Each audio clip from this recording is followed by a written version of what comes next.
욥기를 읽으면 어떤 마음이 드시나요? 저는 처음 욥기를 보았을 때 욥에게 닥친 감당하기도 어렵고 이해하기도 어려운 고난을 보며 두려움이 몰려왔습니다.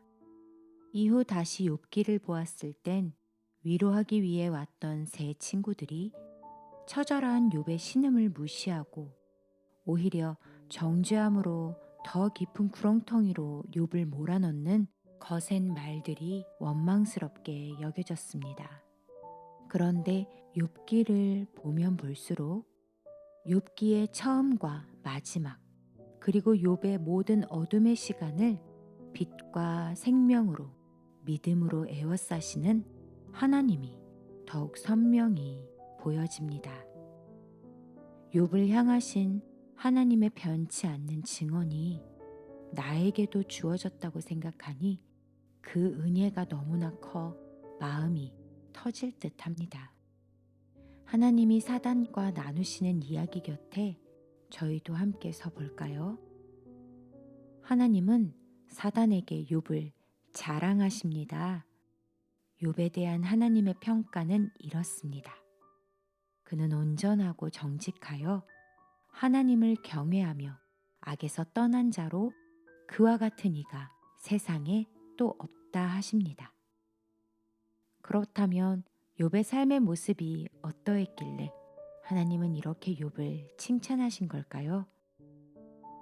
동방 사람 중에 가장 훌륭한 사람으로 칭함받았던 욥은 많은 수확을 얻거나 기쁜 일로 잔치를 하게 되면 이후에 늘 자녀의 수대로 하나님께 번제를 드렸습니다. 왜냐하면 혹시 나의 아들들이 죄를 범해 하나님을 욕되게 할까 조심하고 또 조심하기 위함이었습니다. 그렇게 욥은 하나님을 경외했고 하나님을 욕되게 하는 죄를 두려워했습니다. 그런데 사단은 이를 보며 말합니다. 사람이 까닭없이 하나님을 경외할 리 없다고 말입니다. 사단은 하나님을 향한 욥의 마음을 의심하고 왜곡합니다.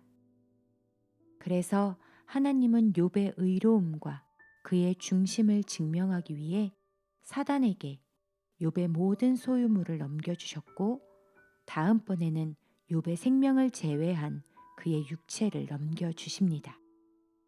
하나님이 사단의 꾀에 넘어가신 걸까요? 아니면 사람이라는 존재는 단지 하나님과 사단 사이에 내깃거리에 불과한 그런 존재인 걸까요? 아닙니다. 하나님에게 욥은 존귀했습니다. 욥을 자랑스럽게 여기셨습니다. 그리고 가장 중요한 그의 생명을 끝까지 사단에게 넘기지 않으십니다. 그렇다면 하나님은 왜 욥에게 이런 고통스러운 시험을 허락하신 걸까요? 욥을 향한 하나님의 마음이 신실했기 때문입니다. 하나님은 처음부터 끝까지 욥을 의롭게 여기셨습니다. 사람을 향한 사단의 의심과 조롱에서 하나님은 욥을 진실로 높여주시기 위해 시험을 허락하신 겁니다. 하나님이 사람일 뿐인 이 욥을 의롭게 여기신다는 것이 얼마나 놀라운 것인지 노아 때 심판을 내리실 때 하나님이 사람을 어떻게 평가하셨는지 떠올리면 알게 됩니다. 창세기 8장 21절 말씀. 여호와께서 그 향기를 받으시고 그 중심에 이르시되 내가 다시는 사람으로 말미암아 땅을 저주하지 아니하리니 이는 사람의 마음이 계획하는 바가 어려서부터 악함이라. 내가 전에 행한 것 같이 모든 생물을 다시 멸하지 아니하리니. 아멘. 어려서부터 생각이 악한 자, 목이 곧은 백성, 하나님과 같이 되려 하여 에덴에서 쫓겨난 자.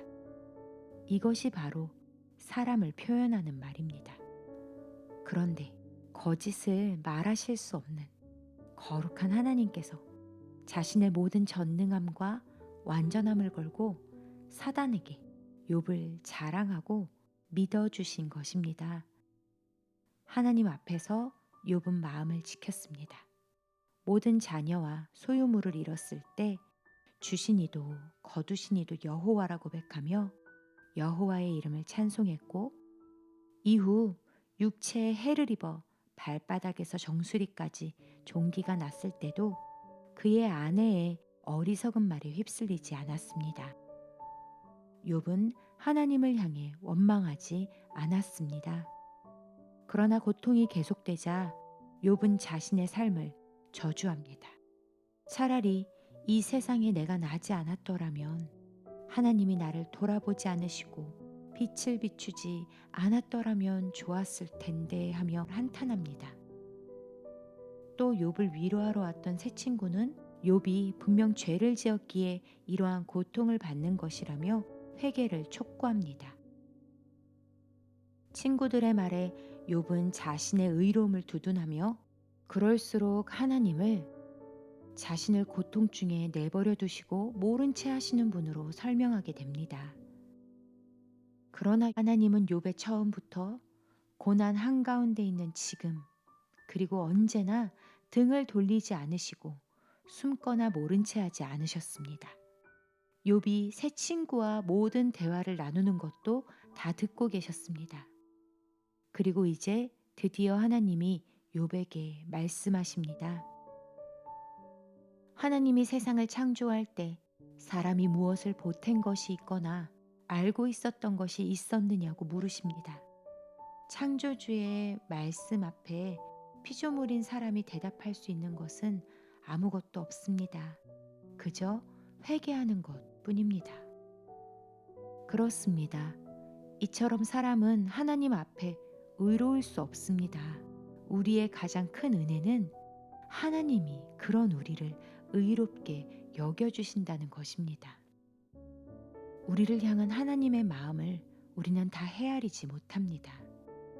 우리는 언제든지 상황에 따라 하나님을 오해하고 또 하나님을 잘 안다고 착각하는 교만한 마음을 갖고 있습니다. 그런 우리를 의롭다 여겨주시는 하나님의 선언은 나의 열심으로는 받을 수 없는 증언입니다. 우리를 위해 하나님께서 이 땅에 보내주신 그 외아들로 인하여 받을 수 있는 온전한 축복입니다. 하나님은 그 크신 은혜에 비할 수 없는 우리의 작은 감사와 작은 믿음, 작은 예배도 어여삐 여겨주심으로 말미암아 우리는 이 은혜를 오늘도 누리고 있습니다. 사단은 오늘도 우리의 연약함을 다 알고 하나님 앞에 고발할 것입니다. 그러나 하나님은 흔들리지 않으시고 예수 그리스도의 보혈로 말미암아 우리를 의롭다 여겨주시며 도리어 사단에게 우리를 자랑하시며 우리의 모든 삶에 여전히 귀를 기울여 주실 것입니다. 그런 은혜의 하나님을 믿음의 눈으로 바라보기 원합니다. 아멘.